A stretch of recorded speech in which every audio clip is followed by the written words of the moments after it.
द्वारा जब आक्रमण किया गया था तो उनके जो तुर्क जो थे उनकी जो शब्दावली है, इन तुर्कों की जो शब्दावली, ये यूं कह सकते अरबी भाषा या तुर्की भाषा में जो शब्दावली जो थी उसमें त्रय शब्द था ही नहीं। कौन सा शब्द नहीं था? त्रय शब्द नहीं था। अब उसको उच्चारण क्या करें? जैसे उन्होंने सिंधु को हिंदू बना दिया, भाई सिंधुवासी सिंधु के आसपास रहते थे, अब उनको सैम का उच्चारण उनके है नहीं, तो सिंधु को उसने क्या बना दिया? हिंदू बना दिया। हम थे क्या? सिंधुवासी, और बन क्या गए? हिंदुवासी। उसी प्रकार उनकी भाषा में जो है त्रय शब्द नहीं था। अब त्रय शब्द का उन्होंने किस रूप में उच्चारण किया? त्रय शब्द में। जबकि इसका क्या? राजा का जो पुत्र है वो राजपूत है, ये कोई वंश वगैरह नहीं है। ध्वनि को जिस सांकेतिक चिन्ह के द्वारा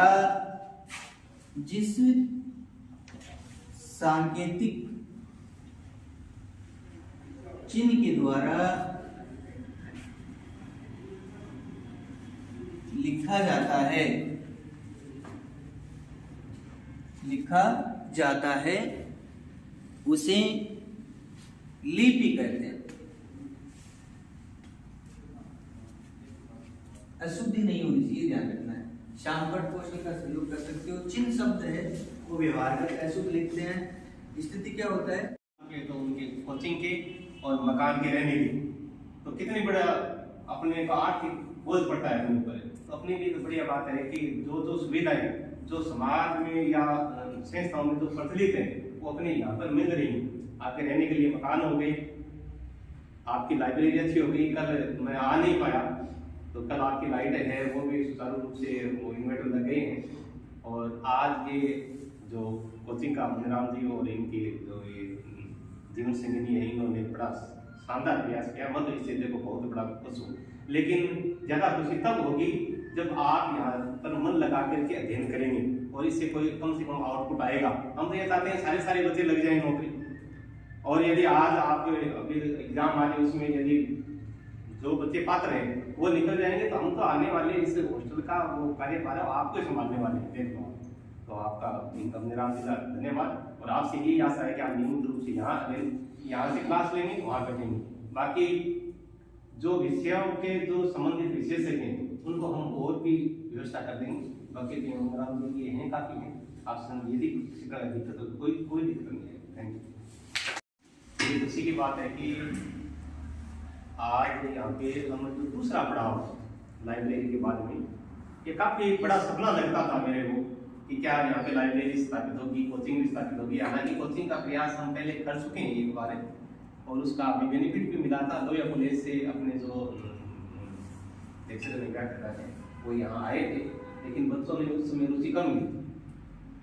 तो निश्चित रूप से अब आपका ये दूसरा जो आपका भविष्य बनाने में जो दूसरा कदम है ये सकारात्मक रहेगा, तो आप इसका लाभ उठाएं। देखो अब वर्तमान में सबसे बड़ी अपने समाज के साथ में दिक्कत क्या है?